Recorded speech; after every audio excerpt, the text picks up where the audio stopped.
everyone. Welcome back to Life by Abe. I'm Abe. I'm here with Kenny Nguyen. uh some of you may have seen my videos before with Kenny. About 6 years ago, we met up and did some videos together. We've been friends ever since. He's actually one of my longest standing friends in Ho Chi Minh City. So I'm happy to have him back on the channel. Welcome back. Yeah, it's great to be back.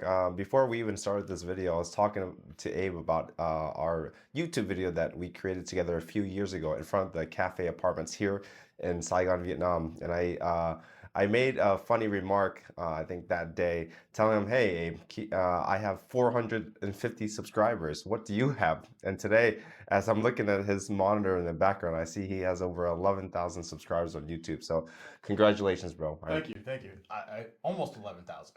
I've got 1,200. 1,200. Faithful followers that I love. Love you. That's great. All right, cool. All right, so the purpose of our chat today, we're just kind of catching back up and getting the audience caught up. And you've done some really big things over the last 6 years, going back to America and then coming back here. Let's kind of recap it a little bit. What happened? Why did you go back to the U.S.? Long story short, as a Vietnamese American living here in Vietnam, many of my family members were not pleased with my decision to live in Vietnam. I think in their mindset, they still considered like Vietnam like a war-torn country and a country that had a lot of danger as well. And so I feel like what their thinking was kind of outdated because that's not like my reality. I've been living here again for the past year and a half, and everything has been tremendous. I'm here, I'm healthy, I'm in good spirits, and I even started my own company. So that's what I have to say. Okay, excellent, excellent. And we'll get on to the company here in just a minute. By the way, not I'm being paid in mangoes, okay? But he's not paying me in cash, just mangoes. Yeah. Just don't eat it right now. I'm not Right, gonna eat it after. yet. I'm not gonna Okay. eat it Yeah. yet. I have eaten them. They are delicious. If you have a chance, if you're in the U.S. and you're looking to get some mangoes, whether it's got chili or just regular dried mangoes, check it out. Win Selections. We'll put the link down here for you. All right. So before that, I mean, my channel's kind of about inspiring other people to kind of make the move and travel and also move abroad for their very first time. For you, I want you to go all the way back. What sparked it for you? I think if I could go back after university, everybody always talks about that gap year, you know, and after I finished university, I was looking into some programs, trying to find ways to not only live abroad, but also work abroad. And so I stumbled upon International TEFL Academy, based in Chicago, and I looked into it. I'm like, oh, I can, like I've always wanted to teach abroad. After looking at that information, I was kind of interested in teaching abroad because I felt like I wanted to give back to the community, whether it was Vietnam or any other country. So I decided to move to Japan, and I taught English there for 6 months. And after that, I was just like, you know what? I want to reconnect with my roots here in Vietnam. So I decided to leave Japan to come to Vietnam. Wait, what year did you leave Japan? 2017.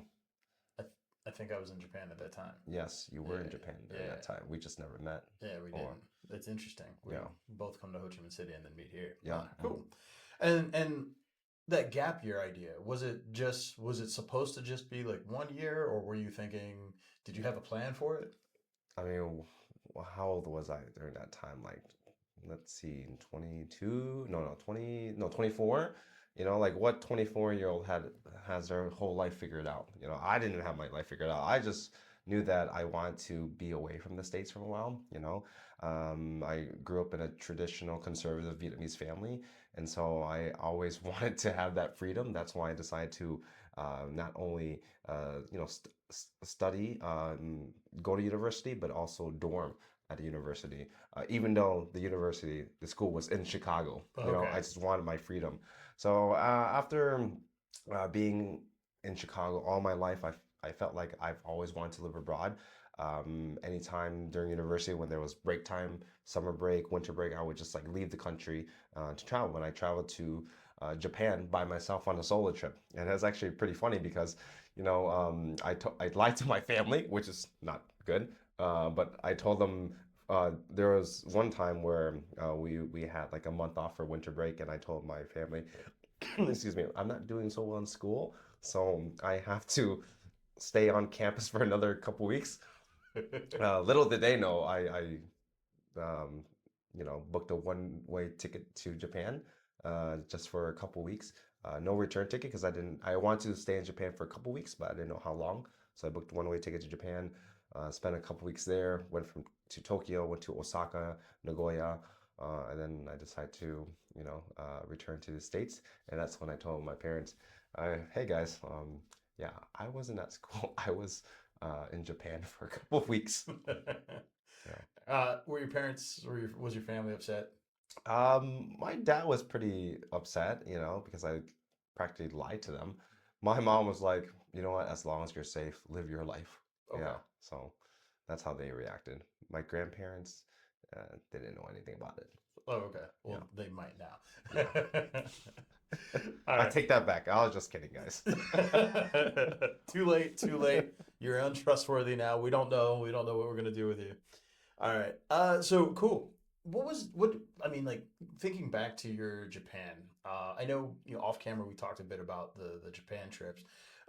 If you could have gone back, and it wasn't for you. You said it wasn't super pleasant. What would you have changed if you could go back and change anything? Mm, so I remember applying to this one center in Japan. It's called Peppy Kids Club, and they're basically located in like rural areas in Japan. And I applied with them, and a couple weeks later, I got an offer. I got an offer from them, and I was like, you know what? I'm gonna sign the contract. I just want to go to Japan. So I think going back, I think I should have evaluated things a bit more carefully, right? Weigh the pros and cons because I was just like, I just want to go to Japan. So, yeah, at the end of the day, I think it was my fault and how it ended up. I left Japan prematurely, ended my contract early, and I left because I was feeling a bit depressed. Like the school was based in the middle of nowhere, right? Every day I would take a bus, let's say 1 hour to the outskirts of town. I just felt very lonely. You're sitting on the bus. I don't speak a lick of Japanese, and usually in the rural areas there are a lot of elderly people in Japan, and so I just, it would be. I feel like there were times where in one week, I did not speak to anyone other than my students at school, and I felt very lonely just sitting on that bus going to these schools so far away in a distant place, and I just felt unhappy. There were some moments where I felt like I was, um, like I was just like breaking down, right, internally, mentally. There were days where I would just walk, let's say, to school, but I had to pass up farms, and I found myself speaking to like the corn, the crops, and everything. I just felt out of place, and I didn't know that it could happen to me, but it did. So I felt like in order to you know kind of repair my mental health and my well-being, I had to leave Japan.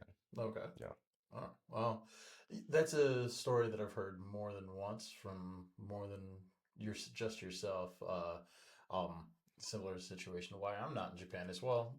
It was quite lonely. So now you came to Vietnam after that. How long were you in Vietnam for? So I left Japan, I think May or June of 2017, and then I moved to Ho Chi Minh City, Vietnam. When I was in Japan, I called my family here in Vietnam, and I just told them I'm not feeling well. I feel out of place. I'm not feeling like myself. I think I'm depressed. I don't know whether I should go back to the States, but I just don't want to end everything so early on, right? Because my whole goal was to live abroad for a few years. And back in the States, I worked multiple jobs, saved up over $15,000 just to move abroad. So I didn't want it to end. So I'm like, you know what? Let's move to Vietnam. Let's give it a shot. Of course, um, uh, my family were very supportive. But even so, they were supportive of my move to Vietnam. I felt that I still felt out of place when I arrived because I'm just like, okay, so I found a job in Japan. They hired me, but what's the situation going to be like in Vietnam? Because I'm Viet American, I'm Viet Q. I feel like I would have difficulties trying to find a job here in Vietnam because of my background, my ethnic background and whatnot. So luckily, of course, I received a lot of rejection letters, but there were some schools that didn't mind me being Vietnamese American. They were more than happy to bring me on. So that was pretty nice too. Okay, cool, cool. And you left for a bit. What brought you back? So after, let's see, after COVID happened, I was working at Trader Joe's, trying to like figure out what I'm gonna do with my life again. Because before, I went to school for journalism, but after a while, I felt like it wasn't me. So I guess after COVID, I worked at a grocery store, trying to figure everything out, and that's when I got interested in supply chain. So I ordered for the frozen aisle at Trader Joe's. And during that time, there were a lot of disruptions. There were a lot of items that were constantly out of stock. So I had to figure out a way to replenish the aisle. And that's when I got interested in supply chain. And so after Trader Joe's, I saved up some money and then decided to move to the United Kingdom. Why? Because the master's is only 1 year long, and I get to live abroad again. And so I feel like being in the U.S. During COVID for a few years, I just needed a change of scenery and environment. So I decided to move to the UK. And after that, honestly, I'm just like I want to go to Vietnam, see if there are any opportunities there. One thing led to another, and I just got myself into the dried fruits business. Okay. So you've lived in three countries. You've lived in Vietnam, Japan, and the UK. I'm going to pose a question to you. You can only pick one to live in for the rest of your life. Where are you living and why? Well, my parents, they're not gonna like this, but at the end of the day, it's my life. So I would definitely live in Vietnam Okay. for the long term. I just feel that, you know, um, I have a lot of family members here, and it's nice. Every weekend I come home, I see them. We go out, we do things, we participate in a lot of activities. Um, I think back in the States, I didn't really have that dynamic and relationship with my parents. Um, my parents, they own businesses and they were always working like 24/7. They're more focused on their business than maybe spending quality time with family. And I guess maybe that's just the identity of maybe Americans is that we're really focused in our careers and try to build things up. And I feel like during that time, even in the States, I was working two jobs, sometimes three jobs. Rarely saw my parents as well because they were doing their thing, I was doing my thing. But what's nice about being in Vietnam is the country's pretty small. Ho Chi Minh City is a pretty compact place, right? And it's easy to get from one point to another. In the States, you would spend, let's say, an hour commuting to this place just to see somebody, right? And so I feel like being here in Vietnam, I see my family like multiple times a week, even during days where I finish work, they ask me to come home for dinner. And it's nice to just like, be about 30 minutes away. I feel like in Vietnam, of course, they focus on their work, but, family is above all. Okay. And with, you're moving around and picking Vietnam, what were some of the biggest adjustments that you had to make from Chicago to Vietnam? I feel like, let's see, I think work culture. I think if, the work culture here in Vietnam is very different back home. I spend about 8 hours a day at work, and, I feel like originally I thought I knew everything about Vietnamese culture, but there are a lot of things I still don't know, right? Vietnam is let's say a group culture. I think a lot of people like at work, they like to do things. They have like their own cliques versus me, I like to for lunch. I like to be alone. And then I know there was this funny moment where I was at work, and the my coworkers invited me out to lunch, right? And I denied them. And then a day after that, they invited me again, and I kept on denying them. And they're just like, "Do you not like us?" I'm like, "No, it's not like I don't like you. It's because like I just in the U.S. when you have lunch, you just want to spend time, on your own. You just want that alone time. Versus Vietnam, it's like they want to they use that time as like coffee time, social hour or something like that. Mm. So I mean, there are a lot of you know, things that I'm still getting adjusted to, but I'm glad I'm here because my roots are here, and I'm glad I'm able to bring in both that American perspective and also learning the Vietnamese perspective as well. Okay. Okay. Cool. And what was like the biggest lesson, not just about Vietnam, but the biggest lesson that you've taken away from your experience of living abroad? Biggest lesson I would feel, I think being prepared. I think a lot of times when you think about moving abroad, you do it because you want to get away from something. And I feel like in the past, that was me. I wanted to get away from the States, but I didn't prepare enough. I just kind of went into the thought about moving abroad without fully researching, without weighing the pros and cons of living in this country or that country or whatnot. And I feel like you just have to like do your due diligence, research more, talk to people, get an understanding of what it's like to be abroad, and also understand, like the difficulties, the potential difficulties you might face, and kind of weigh it out and see if it's something you can manage or not. Okay. Yeah, see if it's something that you're willing to challenge yourself with. Yeah, definitely. Because a Yeah. lot of times, like even when teaching, I've met a lot of teachers who taught for their first time living abroad, for the first time, and it's all happening at once. And like one day I see them, the next day they're gone, and so I don't think it's for everyone. Um, so I guess you do need that mental toughness, to help you along the way. Okay. And what was like a skill or a lesson that you've learned about yourself or about the world in the time that you've been abroad? You know what? I think living in Vietnam, I've gotten better at socializing, communicating. I just feel like in the States, like there are so many networking events, but I feel like I never participated in them. I never attended them because, like one, it's far, sometimes it's costly. Um, but in Vietnam, it's just a great place to socialize, to meet people from, all over the world, from different backgrounds as well. And I don't know, I feel like the city is just set up for you to socialize. And so I think in the U.S. I usually kept to myself, but here I feel like I'm more outgoing, and it's great because I feel like that's something that I thought that I would never, be able to become because I was kind of reserved in the States, kind of focusing on myself. But now I feel like I'm a bit more outgoing, which is nice. Okay, so you like opened up your shell and showed the inner workings of Kenny. Yeah, yeah, definitely. And Okay. so, yeah, well, we all have things that we need to work on, and I usually never like to talk about these things, but living in Vietnam, I've definitely regained, a sense of confidence, something I've never had before, Hmm. and not just one aspects, but many other aspects as well. Okay. Cool.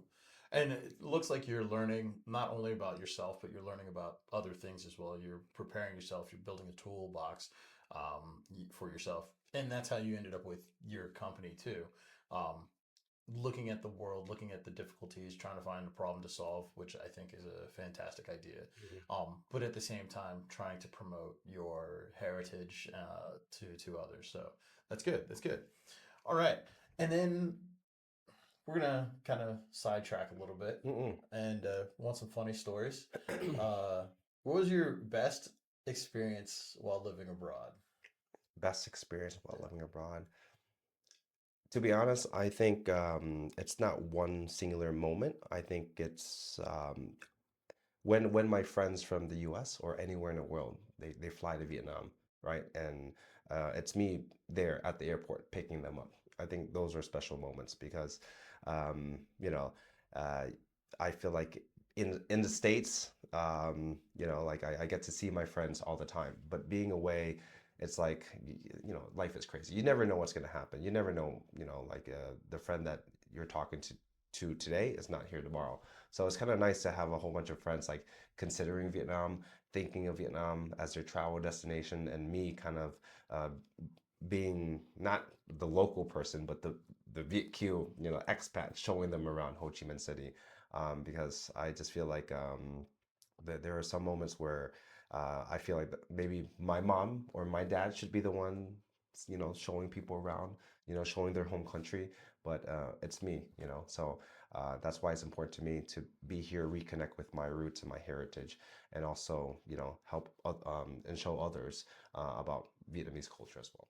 Okay, cool. Now let's flip that around. I want the worst experience that you've had. It doesn't have to be in Vietnam, just your worst experience living abroad in general.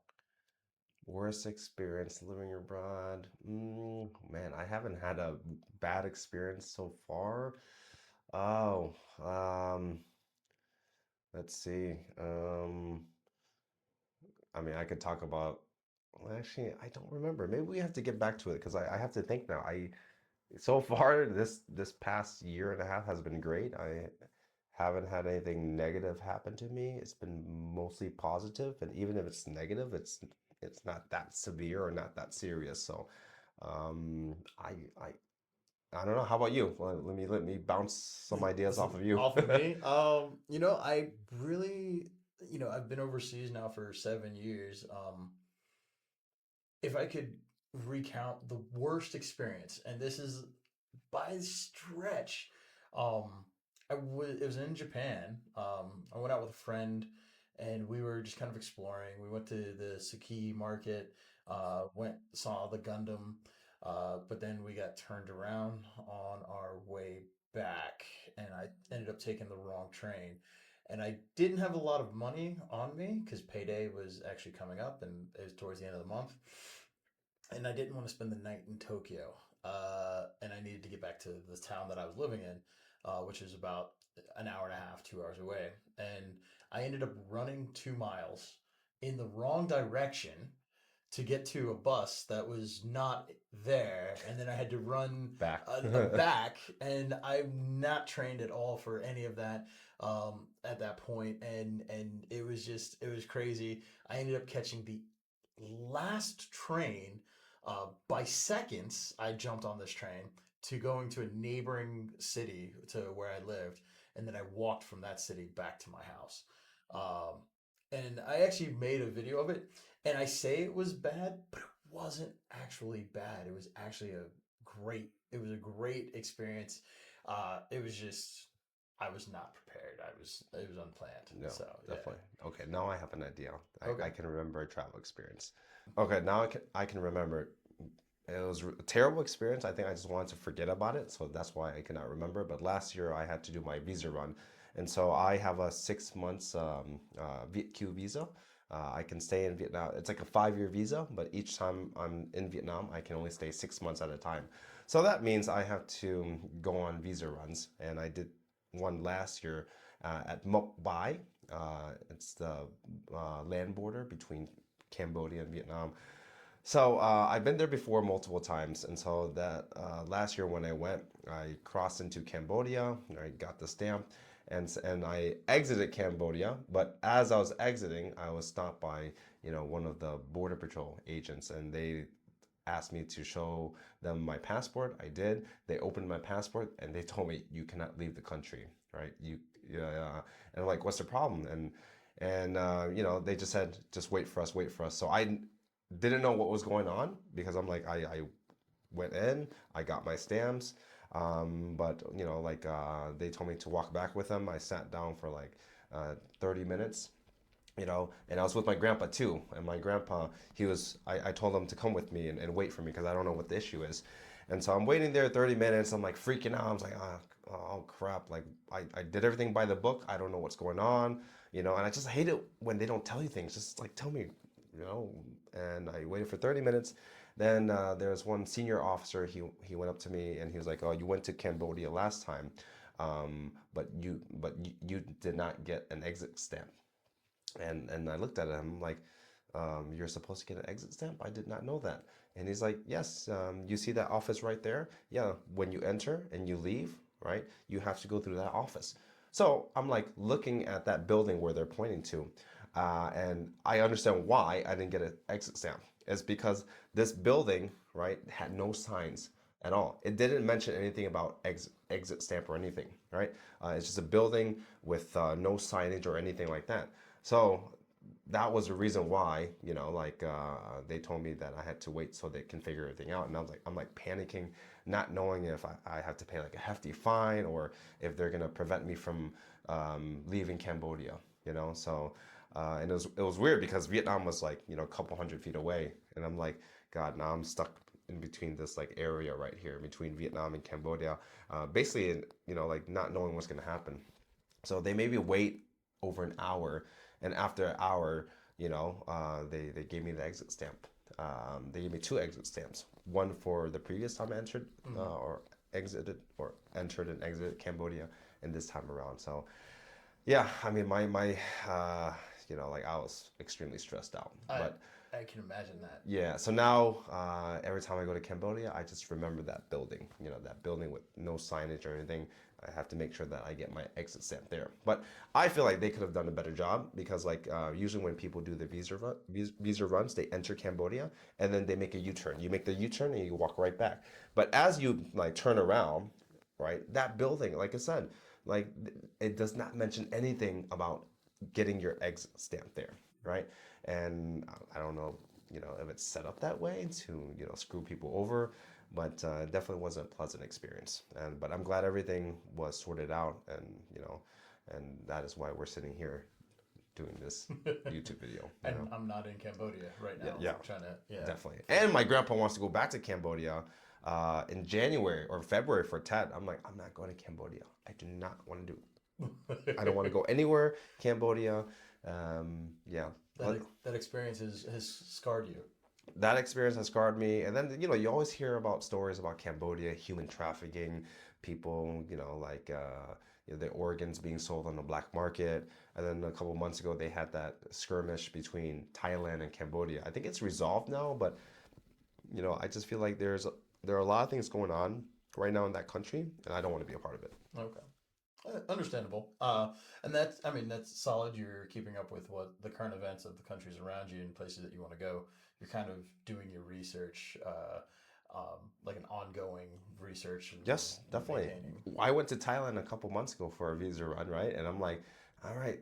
And during that time, the conflict between the two countries, Thailand and Cambodia, was still ongoing. So I went on ChatGPT. I'm like, all right, I am flying Air Asia to Bangkok. Are we going to fly over Cambodia or we're going to go around Cambodia? Because like I don't want to fly through a war zone. Um, and so ChatGPT did not have an answer yet because I don't think it updated the information. But so I flew Air Asia, and for some reason we flew over Cambodia, going to Thailand. Thank God we didn't get shot down. Interesting, interesting. Yeah, that. I mean, it can be scary. Yeah, it can And be if scary, definitely. Because I don't know if you remember in the past, Malaysia Airlines, it flew like I think over Russia, and then a Russian missile hit the plane. I think they were mistaken. They mistaken it with, I don't know, an enemy airplane or something, but they shot it down. That's why I'm like, I don't want to fly through a war zone, right? But for some reason, I mean, they don't call it a war. You hear so many different things. I mean, a skirmish. I mean, it depends on like what news outlet you're reading the information from. Some people call it a skirmish. Some people call it war. At the end of the day, it's still a conflict. I don't want to fly over a conflict, I you mean, know? having a background in journalism too, you're kind of like, I don't want to deal with Yeah, I this. don't want to deal with it, but like yeah, we flew through Cambodia and into Thailand, so everything went well. Nice, nice. Yeah. All right. And so going back, before you started to move abroad, was there any sort of media that you consumed or any books or that you read to help you prepare for leaving the country, your home? Um, Not really. I think I watched like a lot of YouTube vloggers leading up to my departure from the U.S. I watched a lot of like travel influencers, people like Loss LeBlanc. Like he quit his accounting job, I think, and he decided to travel the world. And so that inspired me to, get out of my comfort zone, leave the U.S. For a bit of time to just fulfill my own dreams of being able to live abroad. Right, that was the goal at 24 years old, and I still feel like it's the goal today, even though I'm living in Vietnam. So I think I think it's a blessing to be able to do this. This is my second time living abroad. I think after I left Vietnam, I felt that it was never going to happen again, right? And I had to close, the chapter on that. But for some reason, it's kind of funny because a lot of people I meet in Vietnam who've left Vietnam once, they always tell me you always come back, and so, I think that might be true. Okay. Okay. Cool. Yeah. Um, it, it's true for me. I've tried to leave a few times, and it's usually like 2 or 3 weeks, and I'm back. Yeah. Like no, I enjoy it here. So Yeah. yeah. All right. Cool. And then tell us the story about how you started Win Selections. Yeah, so let's see. About a year ago, for win selections, I actually have two partners, one in the U.S. and one here in Vietnam. I think for let's say before I started this company, I was kind of contemplating about opening a business, but I was kind of scared. Like I told myself, Kenny, you've never opened a business before. You know nothing about importing. I know it's your field, but you just got started. Shouldn't you wait until you build strong connections, until you kind of enhance those skill sets of yours, and also have like a bigger network? But I think I watched a lot of Gary Vee, and has like the personality. He's just like, it doesn't matter, just do it now, right? Why wait? And so I think I remember one morning I woke up and like I had a cup of coffee, and I was like, you know what? Every day has been so ordinary. I just want to do something different. I just want to do something that would be maybe inspiring to my friends and family, and do something that's impactful to not only Vietnam but also the Chicago as well. So that's when I thought about importing, dried goods, dried fruit, and that's when I opened my laptop. I went onto ChatGPT, and I inputted this company name, Win Selections, and I told ChatGPT, hey, create me a logo. And so the logo was not great, to be honest, but after I created the logo, I'm like, I should get in contact with a graphic designer. And I got in contact with a graphic designer. He created the logo, and then I found myself traveling all over Vietnam just to source mangoes. And so that's how everything came about. But Win Selections, as you see, if you can zoom in, the logo is about farmers. And I want to give more credit to the farmers here in Vietnam. They deserve so much recognition for their hard work. And so that's why my company is not just about bringing mangoes, not only importing goods, but is to give back to the communities here in Vietnam, and that's important to me, and my family, and my partners as well. Okay. All right. We're coming to the end of the interview. You've talked, a lot about your life and your company and everything. Uh, can you give us like a quote that you live your life by? To be honest, I'm a simple person. Just shoot your shot.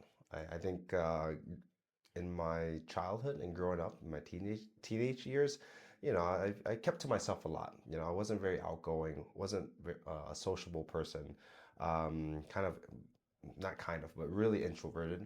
And so I also was very fearful in life. And I think that kind of stems from my mom too, because, like she always talked about leaving Vietnam during the war. You know, her childhood, she spent, a short amount of time at the refugee camp. And I think she lived a life full of hardships, and she was always afraid of what was going to happen next. I think when I grew up too, she kind of fed that energy to me. And we've had this conversation. I've had this conversation with her, but I feel like living in the States, I just you know, uh, one of the reasons why I left the States was to not get into the corporate world. After university, after graduating with a degree in journalism, I had a few offers from different news organizations in the Midwest. I had my professors that went out of their way to, get me a job offer from, a couple of those stations as well. And I don't know why I didn't feel confident enough. I didn't feel like I deserved it. I felt like, I had imposter syndrome. And so I think from after university, I was always trying to run away from my problems. So I think living in Vietnam has been very special to me because I just, I have more confidence in myself and what I'm doing. And that is why, I was able to start this company. All right. I stopped overthinking things and started to just, focus on building this business.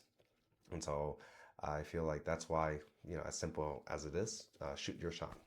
I'm not going to be here for a long time. So by living in Vietnam, I, feel like I've been accomplishing more than what I did back home in the US. And I think that, it is the way it is because I have family here. They've been very supportive. I have friends that are kind of in alignment with, their future goals as well. And it's kind of similar to mine. So, yeah, shoot your shot. Okay, cool, cool.